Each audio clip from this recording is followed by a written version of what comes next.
10ാം class മാത്സിലെ 7ാമത്തെ ചാപ്റ്ററായ സൂചക സംഖ്യകൾ എന്നുള്ള ചാപ്റ്ററാണ് സ്റ്റാർട്ട് ചെയ്യുന്നത്. നമുക്ക് ഒരു ബിന്ദുവിനെ 2 സംഖ്യകൾ ഉപയോഗിച്ചിട്ട് സൂചിപ്പിക്കാൻ പറ്റും. അതായത് ഇപ്പൊ നമുക്ക് ഈ ഒരു പേപ്പറിനകത്ത് ഇവിടെ ഒരു ബിന്ദു ഉണ്ട്. ഈ ബിന്ദുവിനെ നമുക്ക് 2 സംഖ്യകൾ ഉപയോഗിച്ചിട്ട് സൂചിപ്പിക്കാൻ പറ്റും. അതിന് നമ്മൾ ചെയ്യേണ്ടത് 2 വരകൾ വരയ്ക്കുക. ഒന്ന് വിലങ്ങനെയുള്ള ഒരു വരയും ഒന്ന് കുത്തനെയുള്ള വരയും. ഈ 2 വരകളും തമ്മിൽ ലംബങ്ങളായിരിക്കും. ഈ 2 വരകളെയും നമ്മൾ സൂചകാക്ഷങ്ങൾ എന്ന് പറയും. സൂചകാക്ഷങ്ങൾ അഥവാ ആക്സിസ് ഓഫ് കോർഡിനേറ്റ്സ് എന്ന് പറയും. ആക്സിസ് ഓഫ് കോർഡിനേറ്റ്, സൂചകാക്ഷങ്ങൾ. ഈ വലങ്ങനെ വരക്കുന്ന വരയെയും കുത്തനെ വരക്കുന്ന വരയെയും നമ്മൾ സൂചകാക്ഷങ്ങൾ എന്ന് പറയും. ഇനി ഈ വിലങ്ങനെ വരക്കുന്ന വരയുണ്ടല്ലോ, ഇതിന് എക്സ് അക്ഷം എന്ന് പറയും. എക്സ് അക്ഷം അല്ലെങ്കിൽ എക്സ് ആക്സിസ്. അതേപോലെ ഈ കുത്തനെ വരക്കുന്ന ഈ വരന് വൈ അക്ഷം എന്ന് പറയും. വൈ അക്ഷം അഥവാ വൈ ആക്സിസ്. ഇനി ഈ 2 അക്ഷങ്ങളും തമ്മിൽ കൂട്ടിമുട്ടുന്ന ഈ ബിന്ദു ഉണ്ടല്ലോ, ഈ ബിന്ദുവിന് ആധാരബിന്ദു, ആധാരബിന്ദു അല്ലെങ്കിൽ ഒറിജിൻ എന്ന് പറയും. ഇനി നമുക്ക് ഇതിനകത്ത് ഏതൊരു ബിന്ദു എടുത്തു കഴിഞ്ഞാലും ആ ബിന്ദുവിനെ 2 സംഖ്യകൾ ഉപയോഗിച്ചിട്ട് സൂചിപ്പിക്കാൻ പറ്റും. ഇപ്പോൾ ഉദാഹരണം പറയുകയാണെന്നുണ്ടെങ്കിൽ ഞാൻ ഇവിടെ ഒരു ബിന്ദു മാർക്ക് ചെയ്തല്ലോ. ഇതിനെ സൂചിപ്പിക്കുന്ന 2 സംഖ്യകൾ എന്ന് പറയുന്നത് ഈ ബിന്ദുവിൽ നിന്ന് നമ്മൾ ഈ എക്സ് അക്ഷത്തിലേക്ക് ഒരു ലംബം വരച്ചു കഴിഞ്ഞാൽ അത് ഈ 3 കൂട്ടിമുട്ടുക. അപ്പം ഇതിൻ്റെ ആദ്യത്തെ സംഖ്യ എന്ന് പറയുന്നത് 3, അതായത് എക്സ് സൂചക സംഖ്യ. ഇനി ഈ ബിന്ദുവിൽ നിന്ന് നമ്മൾ ഈ വൈ അക്ഷത്തിലേക്ക് ഒരു ലംബം വരച്ചു കഴിഞ്ഞാൽ അത് ഈ 4 കൂട്ടിമുട്ടുക. അപ്പം ഇതിൻ്റെ വൈ സൂചക സംഖ്യ എന്ന് പറയുന്നത് 4 അപ്പം ഇതിനെ നമ്മൾ എന്ത് പറയും? എക്സ് സൂചക സംഖ്യ, ഇതിനെ വൈ സൂചക സംഖ്യ എന്ന് പറയും. അപ്പോൾ ഒന്നാമത്തത് എക്സ് സൂചക സംഖ്യ, രണ്ടാമത്തത് വൈ സൂചക സംഖ്യ. അതായത് ഈ ബിന്ദുവിൽ നിന്ന് നമ്മൾ എക്സ് ആക്സിസിലേക്ക്, അതായത് എക്സ് അക്ഷത്തിലേക്ക് ഒരു ലംബം വരച്ചു കഴിഞ്ഞാൽ അത് ഈ എക്സ് ആക്സിസിൽ തട്ടുന്ന ബിന്ദുവിലുള്ള ആ നമ്പർ 3 അതാണ് എക്സ് സൂചക സംഖ്യ. ഇനി ഈ ബിന്ദുവിൽ നിന്ന് നമ്മൾ വൈ അക്ഷത്തിലേക്ക് ഒരു ലംബം വരച്ചു കഴിഞ്ഞാൽ അത് ഈ വൈ അക്ഷത്തിൽ മുട്ടുന്ന ഈ ബിന്ദുവിലുള്ള നമ്പർ ഏതാണോ അതാണ് വൈ സൂചക സംഖ്യ എന്ന് പറയുന്നത്. ഇത് ആദ്യം എക്സ് സൂചക സംഖ്യ, രണ്ടാമതാണ് വൈ സൂചക സംഖ്യ എഴുതേണ്ടത്. അതായത് കോർഡിനേറ്റ്സ്, ഇതിനെ നമ്മൾ കോർഡിനേറ്റ്സ് എന്ന് പറയും. എക്സ് കോർഡിനേറ്റും വൈ കോർഡിനേറ്റും. ഇനി നമുക്കൊരു ഉദാഹരണം നോക്കാം. ഇവിടെ 4 ബിന്ദുക്കൾ അടയാളപ്പെടുത്തിയിട്ടുണ്ട്. ഈ 4 ബിന്ദുക്കളുടെയും സൂചക സംഖ്യകൾ നമുക്ക് കാണണം. അപ്പോൾ ആദ്യം ഈ ബിന്ദു, ഇതിൻ്റെ സൂചക സംഖ്യ എങ്ങനെയാണ് നമ്മൾ കാണുക? ഈ ബിന്ദുവിൽ നിന്നും ഈ എക്സ് അക്ഷത്തിലേക്ക് ഒരു ലംബം വരയ്ക്കുക. എക്സ് അക്ഷരത്തിലേക്ക് നമ്മൾ ലംബം വരച്ചു കഴിഞ്ഞാൽ അത് 3 കൂട്ടിമുട്ടുക. അപ്പോൾ ഇവിടുത്തെ എക്സ് സൂചക സംഖ്യ എന്തായിരിക്കും? 3 ആയിരിക്കും. ഇനി വൈ സൂചക സംഖ്യ കാണാൻ എന്ത് ചെയ്യണം? ഈ ബിന്ദുവിൽ നിന്നും ഈ വൈ അക്ഷത്തിലേക്ക് ഒരു ലംബം വരയ്ക്കുക. അപ്പോൾ അത് കൂട്ടിമുട്ടുന്നത് 2 അപ്പോൾ വൈ സൂചക സംഖ്യ 2 ആയിരിക്കും. അപ്പോൾ ഈ ബിന്ദുവിന്റെ സൂചക സംഖ്യ നമുക്ക് കിട്ടി. ഇനി അടുത്തത് ഈ ബിന്ദുവിന്റെ സൂചക സംഖ്യ കാണണം. അപ്പോൾ എക്സ് സൂചക സംഖ്യ കാണാൻ എന്ത് ചെയ്യണം? എക്സ് അക്ഷത്തിലേക്ക് ഒരു ലംബം വരയ്ക്കുക. അപ്പോൾ അത് കൂട്ടിമുട്ടുന്നത് എവിടെയാണ്? -4 അപ്പോൾ ഇവിടെ -4 എക്സ് സൂചക സംഖ്യ. ഇനി വൈ സൂചക സംഖ്യ കാണാൻ എന്ത് ചെയ്യുക? വൈ അക്ഷത്തിലേക്ക് ഒരു ലംബം വരയ്ക്കുക. അപ്പോൾ അത് ഇവിടെ തട്ടുന്നത് 1. അപ്പോൾ വൈ സൂചക സംഖ്യ 1 ആയിരിക്കും. ഇനി ഈ ബിന്ദു, ഇതിൻ്റെ എക്സ് സൂചക സംഖ്യ കാണാൻ എക്സ് അക്ഷത്തിലേക്ക് ഒരു ലംബം വരയ്ക്കുക. അപ്പോൾ അത് 1 തട്ടുന്നത്.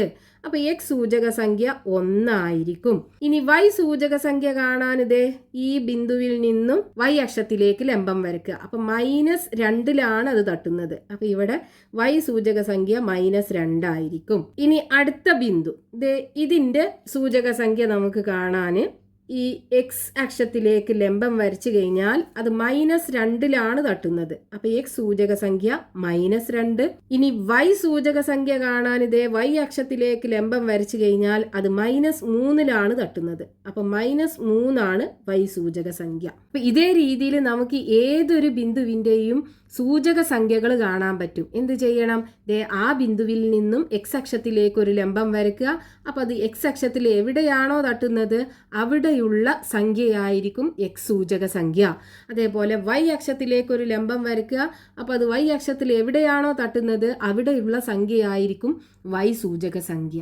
ഇനി ഇവിടെ നോക്കൂ, നമുക്ക് 3 ചിത്രങ്ങൾ കാണാം. ഇതില് ചതുരങ്ങളുണ്ട്, ഒരു ത്രികോണവും ഉണ്ട്. ഈ ചതുരങ്ങളുടെയും ഈ ത്രികോണത്തിന്റെയും മൂലകളുടെ സൂചക സംഖ്യകൾ നമുക്ക് കാണണം. അപ്പൊ ആദ്യത്തെ ചിത്രത്തിൽ ഇവിടെ 2 ചതുരങ്ങളുണ്ട്. ഈ 2 ചതുരങ്ങളുടെയും ഈ മൂലയിലുള്ള സൂചക സംഖ്യകൾ എന്തായിരിക്കും? ഇത് ഒറിജിനല്ലേ, അതായത് ആധാര ബിന്ദുവാണല്ലോ. അതിന്റെ സൂചക സംഖ്യകൾ 0,0 ആയിരിക്കും ഉണ്ടാകുക. ഇനി നമുക്ക് ഇതിന്റെ ബാക്കിയുള്ള 3 മൂലകളുടെയും സൂചക സംഖ്യകൾ കാണണം. ഇനി ഇവിടെ നോക്കൂ, ഇതല്ലേ അടുത്തത്. ഇവിടുത്തെ എക്സ് അക്ഷത്തിലുള്ള സംഖ്യ ഏതാ? 4 അല്ലേ. അപ്പൊ ഇവിടുത്തെ എക്സ് സൂചക സംഖ്യ 4 ആയിരിക്കും ഉണ്ടാകുക. ഇനി ഈ എക്സ് അക്ഷത്തിനകത്ത് ഏതൊരു ബിന്ദു നമ്മൾ എടുത്തു കഴിഞ്ഞാലും അതിന്റെ വൈ സൂചക സംഖ്യ 0 ആയിരിക്കും. അപ്പൊ ഇവിടുത്തെ വൈ സൂചക സംഖ്യ 0 ആണ് ഉണ്ടാകുക. അപ്പൊ 4,0 കിട്ടും. ഇനി ഇതേ ഇവിടുത്തത് നമുക്ക് കാണണം. ഈ മൂലയിലെ എക്സ് സൂചക സംഖ്യ എന്തായിരിക്കും? നേരെ എക്സ് അക്ഷത്തിലേക്ക് ഒരു ലംബം വരയ്ക്കുക. അത് 4-ലല്ലേ തട്ടുക. അപ്പൊ ഇവിടുത്തെ എക്സ് സൂചക സംഖ്യ 4 ആയിരിക്കും ഉണ്ടാകുക. ഇനി വൈ സൂചക സംഖ്യ കാണാൻ എന്ത് ചെയ്യാതെ ഈ ബിന്ദുവിൽ നിന്നും നേരെ വൈ അക്ഷത്തിലേക്ക് ഒരു ലംബം വരയ്ക്കുക. 2-ലാണ് തട്ടുക. അപ്പൊ ഇവിടുത്തെ വൈ സൂചക സംഖ്യ 2 ആണ് ഉണ്ടാകുക. അപ്പൊ 4,2 കിട്ടും. ഇനി ഇതേ ഈ മൂലയുടെ സൂചക സംഖ്യകളും നമുക്ക് കാണണം. അപ്പൊ ഇവിടെ എക്സ് സൂചക സംഖ്യ എന്താ ഉണ്ടാകുക? നേരെ 0 അല്ലേ. അപ്പൊ 0 ആണ് ഉണ്ടാകുക. വൈ ആണെന്നുണ്ടെങ്കിൽ ഇവിടെ 2-ലാണുള്ളത്. അപ്പൊ 2 കിട്ടും. അപ്പോൾ നമുക്ക് ഈ ചതുരത്തിൻ്റെ 4 മൂലകളുടെയും സൂചക സംഖ്യകൾ കിട്ടി. ഇനി ഇതേ ഈ ചതുരത്തിൻ്റെ കാണണം. അപ്പോൾ ഇവിടുത്തെ നമുക്ക് കാണാലോ, ദേ എക്സ് എന്താണ്? 0 അല്ലേ. അപ്പോൾ 0, വൈ ആണെന്നുണ്ടെങ്കിൽ ദേ -2 അല്ലേ. അപ്പോൾ ഇവിടെ -2. ഇനി ഇതേ ഈ ബിന്ദുവിൻ്റെ കാണണം. അപ്പോൾ ഇവിടെ എക്സ് എത്രയാണ്? -4 അല്ലേ. അപ്പോൾ -4, ഇത് എക്സ് അക്ഷത്തിലുള്ള ഏതൊരു ബിന്ദുവിൻ്റെയും വൈ സൂചക സംഖ്യ 0 ആണ്. അപ്പോൾ -4,0. ഇനി ഇവിടെയാണെന്നുണ്ടെങ്കിലോ ദേ എക്സ് അക്ഷത്തിൽ എത്രയാണ്? -4 ആണ്. അപ്പം -4, വൈ ആണെന്നുണ്ടെങ്കിൽ -2. അപ്പം -4, -2. ഇനി ഇവിടെ നമ്മൾ എക്സ് അക്ഷത്തിലുള്ള ഏതൊരു ബിന്ദു എടുക്കുകയാണെന്നുണ്ടെങ്കിലും ആ ബിന്ദുവിൻ്റെ വൈ സൂചക സംഖ്യ 0 ആയിരിക്കും. ഇനി വൈ അക്ഷത്തിലുള്ള ഏതൊരു ബിന്ദു എടുക്കുകയാണെന്നുണ്ടെങ്കിലും അതിൻ്റെ എക്സ് സൂചക സംഖ്യ 0 ആയിരിക്കും. ഇനി അടുത്ത ചിത്രം നോക്കാം. ഇത് ഇവിടുത്തെ നമുക്കറിയാലോ എന്തായിരിക്കും? 0,0 ആയിരിക്കും. ഇനി ഈ ബിന്ദുവിൻ്റെ സൂചക സംഖ്യകൾ എന്തായിരിക്കും? എക്സ് 0 ആണ് ഉണ്ടാകുക. വൈ അക്ഷത്തിൽ എക്സ് സൂചക സംഖ്യ 0 അല്ലേ ഉണ്ടാകുക. ഇനി വൈ 2 കിട്ടും. ഇനി ഇത് ഇവിടെ എക്സ് അക്ഷത്തിലാണ്. അപ്പോൾ ഇവിടെ 4 ആണ് ഉണ്ടാകുക. വൈ സൂചക സംഖ്യ 0 ആയിരിക്കും ഉണ്ടാകുക. ഇനി ഇത് ഈ ബിന്ദുവിൻ്റെ എന്തായിരിക്കും? ഇത് എക്സ് സൂചക സംഖ്യ നേരെ താഴോട്ട് ലംബം വരച്ചു കഴിഞ്ഞാൽ 4-ലാണ് തട്ടുക. ഇനി നേരെ ദേ വൈ അക്ഷത്തിലേക്ക് ലംബം വരച്ചു കഴിഞ്ഞാൽ 2-ലാണ് തട്ടുക. അപ്പോൾ 4,2. ഇനി ഈ ബിന്ദുവിൻ്റെ കാണണം. അപ്പോൾ ഇവിടെ എക്സ് സൂചക സംഖ്യ നേരെ എക്സ് അക്ഷത്തിലേക്ക് ലംബം വരച്ചു കഴിഞ്ഞാൽ 4 തട്ടും. നേരെ വൈ അക്ഷത്തിലേക്ക് ലംബം വരച്ചു കഴിഞ്ഞാൽ അവിടെ 4-ലാണ് തട്ടുക. അപ്പോൾ 4,4 ആണ് ഉണ്ടാകുക. ഇനി ഇതേ ഈ ബിന്ദുവിൻ്റെ സൂചക സംഖ്യകൾ കാണണം.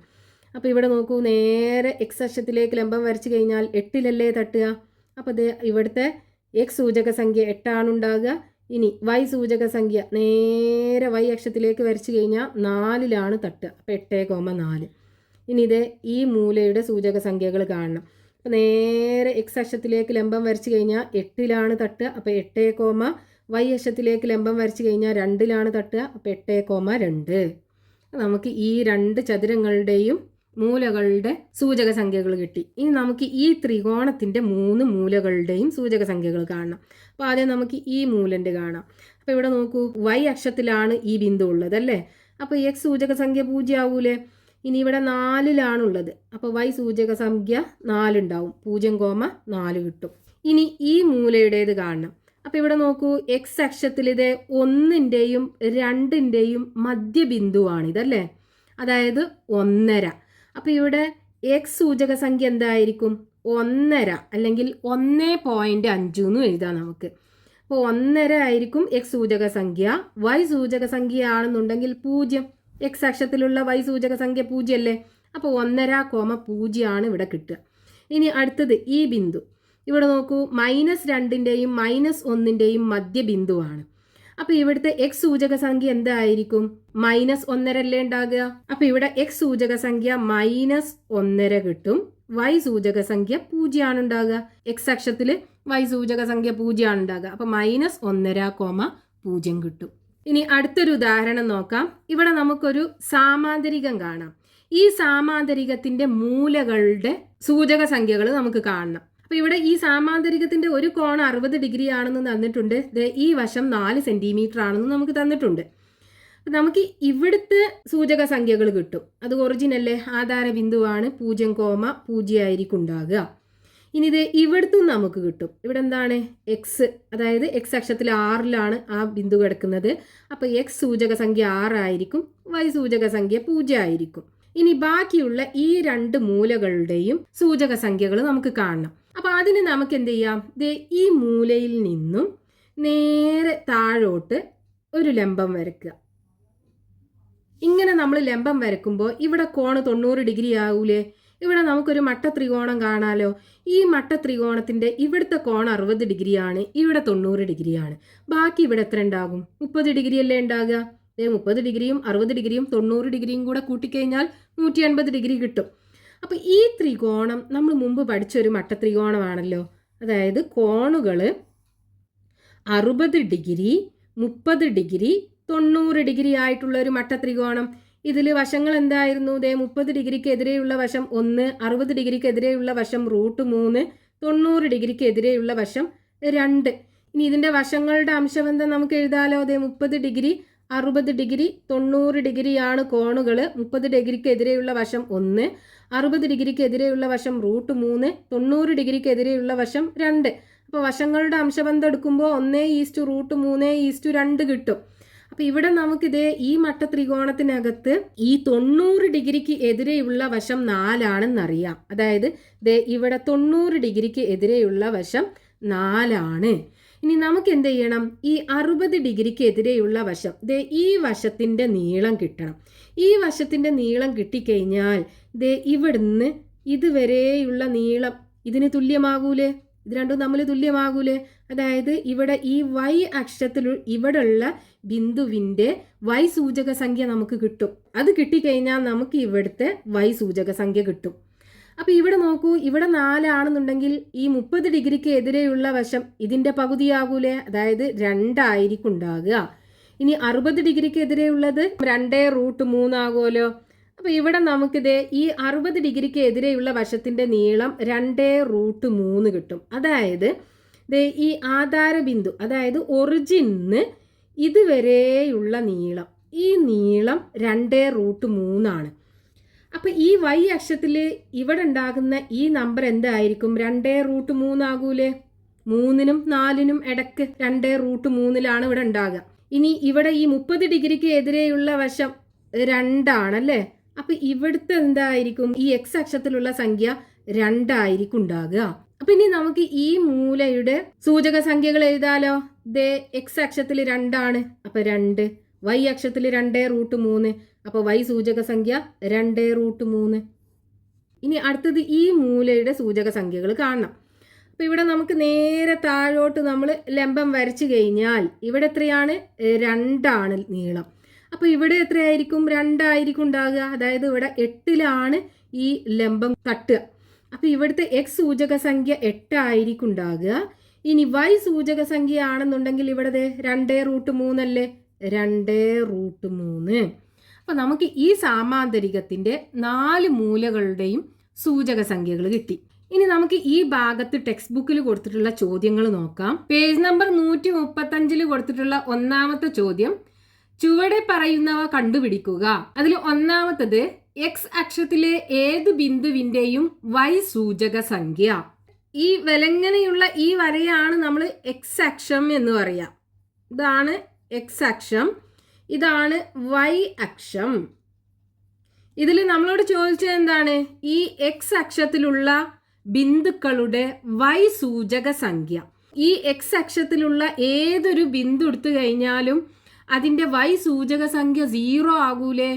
അതായത് ഇവിടെ ഒന്നാമത്തെ ചോദ്യത്തിന്റെ ആൻസർ നമുക്ക് എന്ത് കിട്ടും? 0. y സൂചക സംഖ്യ 0 അല്ലേ ഉണ്ടാകുക. ഇനി രണ്ടാമത്തെ ചോദ്യം, y അക്ഷത്തിലെ ഏത് ബിന്ദുവിന്റെയും x സൂചക സംഖ്യ. അതായത് ഈ y അക്ഷത്തിലുള്ള ബിന്ദുക്കളുടെ x സൂചക സംഖ്യ 0 അല്ലേ ഉണ്ടാകുക. ഇത് ഈ y അക്ഷത്തിലുള്ള ഏതൊരു ബിന്ദു നമ്മൾ എടുക്കുകയാണെന്നുണ്ടെങ്കിലും അതിന്റെ x സൂചക സംഖ്യ 0 ആണ് ഉണ്ടാകുക. അപ്പൊ രണ്ടാമത്തെ ചോദ്യത്തിന്റെ ഉത്തരം 0 ആണ് കിട്ടുക. ഇനി മൂന്നാമത്തെ ചോദ്യം, ആധാര ബിന്ദുവിന്റെ സൂചക സംഖ്യകൾ. ഇത് ആധാര ബിന്ദു എന്ന് പറയുന്നത് ഈ എക്സ് അക്ഷവും y അക്ഷവും കൂട്ടിമുട്ടുന്ന ഈ ബിന്ദുവാണ് ആധാര ബിന്ദു അഥവാ ഒറിജിൻ എന്ന് പറയുന്നത്. ഇതിന്റെ സൂചക സംഖ്യ എന്താണ്? 0,0 അല്ലേ. അപ്പൊ മൂന്നാമത്തെ ചോദ്യത്തിന്റെ ഉത്തരം എന്ത് കിട്ടും? 0,0. ഇനി നാലാമത്തെ ചോദ്യം, 0,1 എന്ന ബിന്ദുവിലൂടെ എക്സ് അക്ഷത്തിനു സമാന്തരമായി വരയ്ക്കുന്ന വരയിലെ ഏത് ബിന്ദുവിന്റെയും y സൂചക സംഖ്യ. അപ്പൊ ഇവിടെ ചോദ്യത്തിൽ പറഞ്ഞ എന്താണ്? ഒരു ബിന്ദു തന്നിട്ടുണ്ട് 0,1. 0,1 ഈ ബിന്ദുവിലൂടെ എക്സ് അക്ഷത്തിന് സമാന്തരമായി വരക്കുന്ന വര. അപ്പൊ ഈ 0,1 എന്ന് പറയുന്ന ബിന്ദു എവിടെ ഉണ്ടാകുക? എക്സ് സൂചക സംഖ്യ 0 ആണ്, y സൂചക സംഖ്യ 1 ആണ്. അപ്പൊ എവിടെയാണ് ആ ബിന്ദു ഉണ്ടാകുക? ഈ ബിന്ദു അല്ലേ 0,1 എന്ന് പറയുന്നത്. അപ്പൊ ഇതിലൂടെ എക്സ് അക്ഷത്തിന് സമാന്തരമായി വരക്കുന്ന വര എന്ന് പറയുമ്പോ എങ്ങനെയായിരിക്കും? ഈ വരയായിരിക്കുമല്ലോ. ഈ ബിന്ദുവിലൂടെയാണ് പാസ് ചെയ്യുന്നത്. അതേപോലെ ഈ വര എന്താണ്? ഈ എക്സ് അക്ഷത്തിന് സമാന്തരമാണ്. ഈ വരയിലുള്ള ബിന്ദുക്കളുടെ y സൂചക സംഖ്യയാണ് നമുക്ക് വേണ്ടത്. അപ്പൊ നമുക്ക് ഇതിലുള്ള ഈ ബിന്ദു എടുത്തു, ഈ ബിന്ദു എടുത്തു, ഈ ബിന്ദു എടുത്തു. ഇതിൻ്റെയൊക്കെ സൂചക സംഖ്യകൾ എന്തായിരിക്കും? ഇപ്പൊ ഇതിന്റെ നമ്മൾ എടുക്കുകയാണെന്നുണ്ടെങ്കിൽ എക്സ് സൂചക സംഖ്യ നേരെ താഴോട്ട് വരച്ച -3 അല്ലേ ഉള്ളത്. അപ്പൊ 3, y സൂചക സംഖ്യ എന്താ വരിക? 1 അല്ലേ വരിക. 3,1 കിട്ടുക. ഇനി ഇവിടെയാണെന്നുണ്ടെങ്കിലോ എക്സ് സൂചക സംഖ്യ നേരെ താഴോട്ട് വരച്ചാൽ -1 ആണ്. y സൂചക സംഖ്യ നേരെ y അക്ഷത്തിലേക്ക് വരച്ചാൽ 1 മുട്ടുക. അപ്പൊ -1, 1. ഇനി ഇതിന്റെ എടുക്കുകയാണെന്നുണ്ടെങ്കിലോ എക്സ് സൂചക സംഖ്യ നേരെ താഴോട്ട് എക്സ് അക്ഷത്തിലേക്ക് വരച്ചു കഴിഞ്ഞാൽ 3 തട്ടുക. അപ്പൊ 3 എക്സ് സൂചക സംഖ്യ. y സൂചക സംഖ്യയാണെന്നുണ്ടെങ്കിലോ y അക്ഷത്തിലേക്ക് വരച്ചു കഴിഞ്ഞാൽ 1 തട്ടുക. അപ്പൊ 3,1. അപ്പൊ ഇതിന്റെ ഒക്കെ y സൂചക സംഖ്യ നോക്കൂ 1. അപ്പൊ എക്സ് അക്ഷത്തിന് സമാന്തരമായി ഈ 0,1 0,1 എന്ന ബിന്ദുവിലൂടെ വരക്കുന്ന ഈ വരയിലെ എല്ലാ ബിന്ദുക്കളുടെയും y സൂചക സംഖ്യ എന്തായിരിക്കും? 1 ആയിരിക്കും. അപ്പൊ നാലാമത്തെ ചോദ്യത്തിന്റെ ഉത്തരം 1 കിട്ടും. ഇനി അഞ്ചാമത്തെ ചോദ്യം എന്താണ്? 1,0 എന്ന ബിന്ദുവിലൂടെ y അക്ഷത്തിനു സമാന്തരമായി വരക്കുന്ന വരയിലെ ഏത് ബിന്ദുവിന്റെയും x സൂചക സംഖ്യ. അപ്പൊ 1,0 ഈ ബിന്ദു എവിടെ ഉണ്ടാകുക? 1,0 എന്ന് പറയുമ്പോൾ x സൂചക സംഖ്യ 1 ആണ്. ഇവിടെയാണ് 1 ഉള്ളത്. ഇനി y സൂചക സംഖ്യയാണെന്നുണ്ടെങ്കിലോ 0 അല്ലേ. അപ്പൊ ഇതല്ലേ ആ ബിന്ദു. ഇനി ചോദ്യത്തിൽ പറഞ്ഞ എന്താണ്? ഈ ബിന്ദുവിലൂടെ ഈ y അക്ഷത്തിന് സമാന്തരമായി വരക്കുന്ന വര. അപ്പൊ അതെങ്ങനെയായിരിക്കും? ഇങ്ങനല്ലേ ആ വര ഉണ്ടാകുക. ഈ വരയിലെ ബിന്ദുക്കളുടെ x സൂചക സംഖ്യയാണ് നമുക്ക് കാണേണ്ടത്. അപ്പൊ നമുക്ക് ഇതിലുള്ള ഏതെങ്കിലും 2-3 ബിന്ദുക്കൾ എടുക്കാം. ഈ ബിന്ദു എടുത്തു, ഈ ബിന്ദു എടുത്തു, ഈ ബിന്ദു എടുത്തു. ഇനി ഇതിന്റെ സൂചക സംഖ്യകൾ നോക്കൂ. എക്സ് സൂചക സംഖ്യയാണെന്നുണ്ടെങ്കിൽ ഇവിടെ നേരെ എക്സ് അക്ഷത്തിലേക്ക് ലംബം വരച്ചു കഴിഞ്ഞാൽ 1 തട്ടുക. അപ്പോൾ 1. y സൂചക സംഖ്യ 3 കിട്ടുക. ഇനി ഈ ബിന്ദുവിൻ്റെ നോക്കൂ. ഇവിടെ എക്സ് സൂചക സംഖ്യ എന്താണ്? 1 വരിക. y സൂചക സംഖ്യയാണെന്നുണ്ടെങ്കിൽ -2. ഇനി ഇതാണെന്നുണ്ടെങ്കിലോ ഇവിടെ എക്സ് സൂചക സംഖ്യ 1 വരിക. y ആണെന്നുണ്ടെങ്കിൽ -4. അപ്പൊ ഇവിടെ നോക്കൂ, ഇതിൻ്റെ ഒക്കെ എക്സ് സൂചക സംഖ്യ എന്താണ്? 1. അപ്പൊ നമുക്ക് ആൻസർ എന്ത് കിട്ടും? 1 കിട്ടുക. അതായത് ഈ y അക്ഷത്തിന് y ആക്സിസിന് സമാന്തരമായി ഈ 1,0 ഈ ബിന്ദു ഏതാണ്? 1,0 എന്ന ബിന്ദുവിലൂടെ വരക്കുന്ന ഈ വരയിലെ ബിന്ദുക്കളുടെ എക്സ് സൂചക സംഖ്യ 1 ആയിരിക്കും. ഇനി അടുത്ത ചോദ്യം പേജ് നമ്പർ 136 രണ്ടാമത്തെ ചോദ്യം. ചിത്രത്തിലെ ചതുരത്തിന്റെ മറ്റു 3 മൂലകളുടെ സൂചക സംഖ്യകൾ കണ്ടുപിടിക്കുക. ഇവിടെ ചിത്രത്തിൽ നമുക്കൊരു ചതുരം കാണാം. ഈ ചതുരത്തിന്റെ ഒരു മൂലയുടെ സൂചക സംഖ്യകൾ തന്നിട്ടുണ്ട്. 4,3 ആണ്. ബാക്കിയുള്ള ഈ 3 മൂലകളില്ലേ, ഈ 3 മൂലകളുടെയും സൂചക സംഖ്യകൾ നമുക്ക് കാണണം. അപ്പൊ ഇവിടെ നോക്കൂ, ഇത് ആധാര ബിന്ദുവാണ്, അതായത് ഒറിജിൻ ആണല്ലേ. അതിന്റെ സൂചക സംഖ്യകൾ എന്തായിരിക്കും? എക്സ് സൂചക സംഖ്യയും വൈ സൂചക സംഖ്യയും 0,0 ആയിരിക്കും ഉണ്ടാകുക. ഇനി ഇത് നമുക്ക് കാണാലോ. ഇവിടെ നോക്കൂ, ഈ മൂലയുടെ സൂചക സംഖ്യകൾ 4,3 ആണെന്ന് തന്നിട്ടുണ്ട്. അപ്പൊ ഇവിടുത്തെ ഈ എക്സ് സൂചക സംഖ്യ എങ്ങനെയായിരിക്കും കിട്ടിയിട്ടുണ്ടാകുക? ഈ ബിന്ദുവിൽ നിന്നും നേരെ എക്സ് അക്ഷത്തിലേക്ക് ഒരു ലംബം വരച്ചു കഴിഞ്ഞാൽ ഇവിടെ തട്ടുന്നത് എവിടെയായിരിക്കും? 4-ലാകൂലേ. അപ്പൊ ഇവിടുത്തെ എക്സ് സൂചക സംഖ്യ എന്തായിരിക്കും? 4 ആയിരിക്കും ഉണ്ടാകുക. ഇനി ഈ എക്സ് അക്ഷത്തിൽ ഏതൊരു ബിന്ദു നമ്മൾ എടുത്തു കഴിഞ്ഞാലും അതിന്റെ വൈ സൂചക സംഖ്യ 0 ആകൂലേ. അപ്പൊ ഇവിടെ നമുക്ക് 4,0 ആണ് കിട്ടുക. ഇനി ഈ മൂലയുടേത് എങ്ങനെ കാണാം? ഇവിടെ നോക്കൂ, ഇവിടുത്തെ വൈ സൂചക സംഖ്യ 3 ആണ്. ഇതെങ്ങനെയാ കിട്ടുന്നത്? ഈ ബിന്ദുവിൽ നിന്നും നേരെ വൈ അക്ഷത്തിലേക്ക് ഒരു ലംബം വരച്ചു കഴിഞ്ഞാൽ ഇവിടെ തട്ടുന്നത് 3-ലായിരിക്കും. അപ്പൊ ഇവിടുത്തെ വൈ സൂചക സംഖ്യ എന്ന് പറയുന്നത് 3 ആണ് ഉണ്ടാകുക. ഇനി ഈ വൈ അക്ഷത്തില് ഏതൊരു ബിന്ദു നമ്മൾ എടുത്തു കഴിഞ്ഞാലും അതിന്റെ എക്സ് സൂചക സംഖ്യ 0 ആകൂലേ. അപ്പൊ 0,3 ആണ് ഈ മൂലയുടെ സൂചക സംഖ്യകൾ ഉണ്ടാകുക. അപ്പൊ നമുക്ക് ഈ ചതുരത്തിന്റെ ബാക്കിയുള്ള 3 മൂലകളുടെയും സൂചക സംഖ്യകൾ കിട്ടി. ഇനി അതിൽ 3ാമത്തെ ചോദ്യം, ചുവടെയുള്ള ചിത്രത്തിലെ ചതുരത്തിന്റെ വശങ്ങൾ അക്ഷങ്ങൾക്ക് സമാന്തരമാണ്. ആധാര ബിന്ദു ചതുരത്തിന്റെ മധ്യബിന്ദുവാണ്. വികർണങ്ങൾ മുറിച്ചു കടക്കുന്ന ബിന്ദു. ചതുരത്തിന്റെ മറ്റു 3 മൂലകളുടെ സൂചക സംഖ്യകൾ എന്താണ്? അപ്പൊ ചോദ്യത്തിൽ പറഞ്ഞിട്ടുള്ളത്, ഇവിടെ ഒരു ചതുരം കാണാലോ. ഈ ചതുരത്തിന്റെ വശങ്ങള് അക്ഷങ്ങൾക്ക് സമാന്തരമാണ്. അതായത് ഈ വശവും ഈ വശവും ഈ എക്സ് അക്ഷത്തിന് സമാന്തരമാണ്.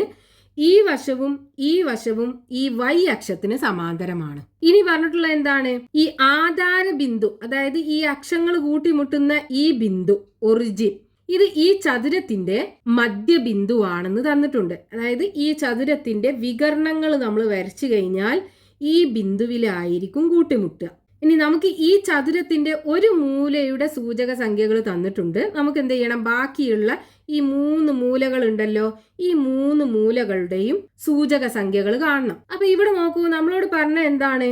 ഈ ചതുരത്തിന്റെ മധ്യബിന്ദുവാണ് ഈ ആധാര ബിന്ദു എന്ന് പറഞ്ഞിട്ടുണ്ട്. അപ്പൊ നോക്കൂ, ഇവിടുന്ന് ഇങ്ങോട്ടുള്ള നീളവും ഇവിടുന്ന് ഇങ്ങോട്ടുള്ള നീളവും തുല്യമാകൂലേ. അതായത് ഈ ആധാര ബിന്ദുവിൽ നിന്ന് ഇങ്ങോട്ടുള്ള നീളവും ഈ ബിന്ദുവിൽ നിന്ന് ഇങ്ങോട്ടുള്ള നീളവും തുല്യമായിരിക്കും. ഇനി അതേപോലെ ഇവിടുന്ന് ഇങ്ങോട്ടുള്ള നീളവും ഇവിടുന്ന് ഇങ്ങോട്ടുള്ള നീളവും തുല്യമായിരിക്കുമല്ലോ. ഇനി നോക്കൂ, നമുക്ക് ഇവിടെ ഈ മൂലയുടെ സൂചക സംഖ്യകൾ തന്നിട്ടുണ്ട്. അപ്പൊ ഇവിടെ ഈ എക്സ് സൂചക സംഖ്യ 3 ആണ്. അതായത് നമ്മൾ ഈ ബിന്ദുവിൽ നിന്നും ഈ എക്സ് അക്ഷത്തിലേക്ക് ഒരു ലംബം വരച്ചു കഴിഞ്ഞാൽ ഇവിടെ 3-ലായിരിക്കും അത് തട്ടുക. അപ്പൊ ഇനി നോക്കൂ, ഇവിടുന്ന് ഇങ്ങോട്ടുള്ള നീളം 3 ആണെന്നുണ്ടെങ്കിൽ ഇവിടുന്ന് ഇങ്ങോട്ടുള്ള നീളവും 3 ആയിരിക്കൂലേ. അതായത് ഇവിടെ എത്രയായിരിക്കും? -3 ആയിരിക്കും ഉണ്ടാകുക. ഇനി ഇവിടെ നമുക്കിത് വൈ സൂചക സംഖ്യ 2 ആണെന്ന് തന്നിട്ടില്ലേ. അതായത് ഈ ബിന്ദുവിൽ നിന്നും നമ്മൾ ഈ വൈ അക്ഷത്തിലേക്ക് ഒരു ലംബം വരച്ചു കഴിഞ്ഞാൽ ഇവിടെ 2-ലായിരിക്കും അത് തട്ടുക. അപ്പൊ ഇവിടെ 2 ആണെന്നുണ്ടെങ്കിൽ ഇവിടെ എത്ര ഉണ്ടാകും? -2 അല്ലേ ഉണ്ടാകുക. ഇവിടുന്ന് ഇങ്ങോട്ടുള്ള നീളവും ഇവിടുന്ന് ഇങ്ങോട്ടുള്ള നീളവും തുല്യമാണ്. ഇവിടെ 0 ആണ്. അപ്പൊ ഇവിടെ 2 ആണെന്നുണ്ടെങ്കിൽ ഇവിടെ -2 ആയിരിക്കും. ഇനി നമുക്ക് ഈ ബാക്കിയുള്ള 3 മൂലകളുടെയും സൂചക സംഖ്യകൾ കാണാലോ. അപ്പൊ ആദ്യം നമുക്കിത് ഈ മൂലയുടെ സൂചക സംഖ്യകൾ കാണാം. അപ്പൊ ഇവിടെ എക്സ് സൂചക സംഖ്യ എന്തായിരിക്കും? ഇവിടുന്ന് നേരെ എക്സ് അക്ഷത്തിലേക്ക് വരച്ചു കഴിഞ്ഞാൽ 3-ലാണ് തട്ടുക. ഇനി ഇവിടുന്ന് വൈ അക്ഷത്തിൽ എന്താണ്? -2 അല്ലേ. അപ്പൊ 3,-2 ആണ് ഈ മൂലയുടെ സൂചക സംഖ്യകൾ ഉണ്ടാകുക. ഇനി അടുത്തത് ഈ മൂലയുടെ സൂചക സംഖ്യകൾ. അപ്പൊ ഇവിടെ എക്സിലേതാ? -3 അല്ലേ. അപ്പൊ ഇവിടെ -3, വൈ ആണെന്നുണ്ടെങ്കിൽ -2. അപ്പൊ -3, ആണ് ഈ മൂലയുടെ സൂചക സംഖ്യകൾ. ഇനി അടുത്തത് ഇവിടെ എക്സിൽ എന്താണ്? -3 അല്ലേ. അപ്പൊ എക്സ് സൂചക സംഖ്യ -3, വൈയിലാണെന്നുണ്ടെങ്കിൽ 2 ആണ്. അപ്പോൾ വൈ സൂചക സംഖ്യ 2. അപ്പോൾ -3,2. അപ്പോൾ നമുക്ക് ഈ ചതുരത്തിന്റെ ഒരു മൂലയുടെ സൂചക സംഖ്യ തന്നിട്ടുണ്ടായിരുന്നു. ബാക്കി 3 മൂലകളുടെയും സൂചക സംഖ്യകൾ നമുക്ക് കണ്ടു. ഇനി അതിലെ 4ാമത്തെ ചോദ്യം, ഒരു സമഭുജ ത്രികോണത്തിന്റെ ചിത്രമാണ് ചുവടെ കൊടുത്തിരിക്കുന്നത്. ത്രികോണത്തിന്റെ മൂലകളുടെ എല്ലാം സൂചക സംഖ്യകൾ കണ്ടുപിടിക്കുക. അപ്പൊ ഇവിടെ നമുക്ക് ചിത്രത്തില് ഒരു സമഭുജ ത്രികോണമാണ് തന്നിട്ടുള്ളത്. സമഭുജ ത്രികോണം എന്ന് പറഞ്ഞാൽ 3 വശങ്ങളുടെ നീളവും തുല്യമായിട്ടുള്ള ഒരു ത്രികോണമാണ്. അതിന്റെ 3 കോണുകളും തുല്യമായിരിക്കും. ഇവിടെ ഒരു വശത്തിന്റെ നീളം 4 ആണെന്ന് തന്നിട്ടുണ്ട്. അപ്പൊ ബാക്കിയുള്ള ഈ 2 വശങ്ങളും 4 വെച്ചായിരിക്കും ഉണ്ടാകുക. അതേപോലെ ഇതിന്റെ 3 കോണുകളും 60 ഡിഗ്രി വെച്ചായിരിക്കൂലേ? ഒരു സമഭുജ ത്രികോണത്തിന്റെ 3 കോണുകളും 60 ഡിഗ്രി വെച്ചായിരിക്കും ഉണ്ടാകുക. ഇനി നമുക്ക് എന്ത് ചെയ്യണം? ഇതിന്റെ 3 മൂലകൾ ഉണ്ടല്ലോ, ഈ 3 മൂലകളുടെയും സൂചക സംഖ്യകൾ കാണണം. അപ്പൊ ഇത് നമുക്ക് ഈസിയാണ്. ഇത് ആധാര ബിന്ദുവല്ലേ, അതായത് ഒറിജിൻ ആണല്ലോ. അവിടുത്തെ സൂചക സംഖ്യകൾ 0,0 അല്ലേ ഉണ്ടാകുക. ഇത് നമുക്ക് കിട്ടി. ഇനി ഇവിടുത്തെ നമുക്ക് കാണാം. ഇവിടുന്ന് ഇവിടെ 0 ആണ് ഉണ്ടാകുക. ഇവിടുന്ന് ഇതുവരെ 4 അല്ലേ ഉള്ളത്. അപ്പോൾ ഇവിടുത്തെ എക്സിൽ, അതായത് ഇവിടെ 4 അത് ഉണ്ടാകുക. അപ്പോൾ എക്സ് സൂചക സംഖ്യ 4 ആയിരിക്കും ഉണ്ടാകുക. ഇനി നമുക്കറിയാം എക്സ് അക്ഷത്തിലുള്ള ഏതൊരു ബിന്ദു നമ്മൾ എടുക്കുകയാണെന്നുണ്ടെങ്കിലും അതിൻ്റെ വൈ സൂചക സംഖ്യ 0 അല്ലേ ഉണ്ടാകുക. അപ്പോൾ ഇവിടെ 4,0 ആണ് ഉണ്ടാകുക. അപ്പോൾ 2 മൂലകളുടെ സൂചക സംഖ്യകൾ നമുക്ക് കിട്ടി. ഇനി ഈ 3ാമത്തെ മൂലയുടെ സൂചക സംഖ്യ നമുക്ക് കാണണം. അതിന് നമുക്ക് എന്ത് ചെയ്യാം? ഈ മൂലയിൽ നിന്നും അതിൻ്റെ എതിർവശത്തിലേക്ക് ഒരു ലംബം വരയ്ക്കുക. അപ്പം ഇവിടെ കോണ് 90 ഡിഗ്രി ആയിരിക്കും ഉണ്ടാകുക. ഇനി ഇവിടെ നോക്കൂ, നമുക്കൊരു മട്ട ത്രികോണം കിട്ടിയാലോ. ഇവിടെ 90 ഡിഗ്രി അല്ലേ. ഈ മട്ട ത്രികോണത്തിൻ്റെ ഈ കോണ് 60 ഡിഗ്രിയാണ്, ഈ കോണ് 90 ഡിഗ്രിയാണ്. അപ്പം ഈ കോൺ എത്ര ഉണ്ടാകും? 30 ഡിഗ്രി അല്ലേ ഉണ്ടാകുക. അപ്പം ഈ മട്ട ത്രികോണത്തിൻ്റെ കോണുകൾ 60 ഡിഗ്രി, 30 ഡിഗ്രി, 90 ഡിഗ്രി. ഇത് നമ്മൾ മുമ്പ് പഠിച്ച മട്ട ത്രികോണമാണ്. ഇതിൻ്റെ വശങ്ങൾ എങ്ങനെയാണ് വരിക? 30 ഡിഗ്രിക്കെതിരെയുള്ള വശം 1, 60 ഡിഗ്രിക്കെതിരെയുള്ള വശം √3, 90 ഡിഗ്രിക്കെതിരെയുള്ള വശം 2. ഇതിൻ്റെ വശങ്ങളുടെ അംശബന്ധം നമ്മൾ എഴുതിയല്ലോ. അതായത് 30 ഡിഗ്രി, 60 ഡിഗ്രി, 90 ഡിഗ്രി വെച്ചാണ് കോണുകൾ ഉള്ളത്. 30 ഡിഗ്രിക്കെതിരെയുള്ള വശം 1, 60 ഡിഗ്രിക്കെതിരെയുള്ള വശം √3, 90 ഡിഗ്രിക്കെതിരെയുള്ള വശം 2. അപ്പോൾ വശങ്ങളുടെ അംശബന്ധം 1:√3:√2 ആണ് കിട്ടുക. ഇവിടെ നോക്കൂ, നമ്മൾ ഈ മൂലയിൽ നിന്നും അതിൻ്റെ എതിർവശത്തിലേക്ക് ലംബം വരയ്ക്കുമ്പോൾ ഈ ലംബം ഈ എതിർവശത്തെ 2 തുല്യ കഷ്ണങ്ങളാക്കി മാറ്റും. അതായത് ഇവിടെ മൊത്തം എത്രയാണ്? 4 ആണുള്ളത്. അപ്പോൾ ഇവിടെ 2ഉം ഇവിടെ 2ഉം വെച്ചാക്കി മാറ്റും. അപ്പോൾ ഇവിടെ നോക്കൂ, നമുക്ക് ഈ മട്ട ത്രികോണത്തിൻ്റെ 30 ഡിഗ്രിക്ക് എതിരെയുള്ള വശം 2 ആണ്. അതായത് ഇവിടെ 30 ഡിഗ്രിക്ക് എതിരെയുള്ള വശം 2 ആണ്. ഇനി നമുക്ക് ഇവിടെ ഈ 60 ഡിഗ്രിക്ക് എതിരെയുള്ള വശം എത്രയാണെന്ന് കാണാലോ. അത് കിട്ടിക്കഴിഞ്ഞാൽ ഇവിടുന്ന് ഇതുവരെയുള്ള നീളം, അതായത് ഈ 0-ൽ നിന്നും ഇതുവരെയുള്ള നീളല്ലേ അതുണ്ടാകുക. അതായത് ഈ വൈ അക്ഷത്തിൽ ഇവിടെ എത്രയാണ് നമ്പർ എന്ന് നമുക്ക് കാണാൻ പറ്റും. അത് കിട്ടിക്കഴിഞ്ഞാൽ നമുക്ക് ഇവിടുത്തെ എക്സ് സൂചക സംഖ്യയും വൈ സൂചക സംഖ്യയും കിട്ടും. അപ്പൊ ആദ്യം നമുക്ക് ഈ 60 ഡിഗ്രിക്ക് എതിരെയുള്ള വശം എത്രയാണെന്ന് കാണണം. അപ്പൊ ഇവിടെ നോക്കൂ, ഈ 30 ഡിഗ്രിക്ക് എതിരെയുള്ള വശം 2 ആണെന്നുണ്ടെങ്കിൽ 60 ഡിഗ്രിക്ക് എതിരെയുള്ള വശം എന്തായിരിക്കും? ഇതിന്റെ √3 മടങ്ങാവൂലേ. അപ്പൊ 2√3 ആകുമല്ലോ. അപ്പൊ ഇവിടെ 2√3 ആണ് ഉണ്ടാകുക. അതായത് ഇതിന്റെ നീളം 2√3 ആണ്. അതായത് ഇവിടെ 0 ആണ്. ഇവിടുന്ന് ഇതുവരെയുള്ള നീളം എത്രയാണ്? 2√3. അപ്പൊ ഇവിടുത്തെ ഈ ബിന്ദുവിന്റെ വൈ സൂചക സംഖ്യ എന്തായിരിക്കും? 2√3 ആയിരിക്കും ഉണ്ടാകുക. അപ്പൊ ഇനി നമുക്ക് ഇവിടുത്തെ സൂചക സംഖ്യകൾ എഴുതാലോ. എക്സ് സൂചക സംഖ്യ എന്തായിരിക്കും ഉണ്ടാകുക? ഇവിടുന്ന് 0 തൊട്ടിട്ട് ഇതുവരെ 2 ആണ്. അപ്പോൾ ഇവിടെ എക്സ് അക്ഷത്തിൽ 2 ആണ് ഉണ്ടാകുക. ഇവിടെ 2, വൈ അക്ഷത്തിൽ 2√3. അപ്പോൾ നമുക്ക് ഈ സമഭുജ ത്രികോണത്തിൻ്റെ 3 മൂലകളുടെയും സൂചക സംഖ്യകൾ കിട്ടി.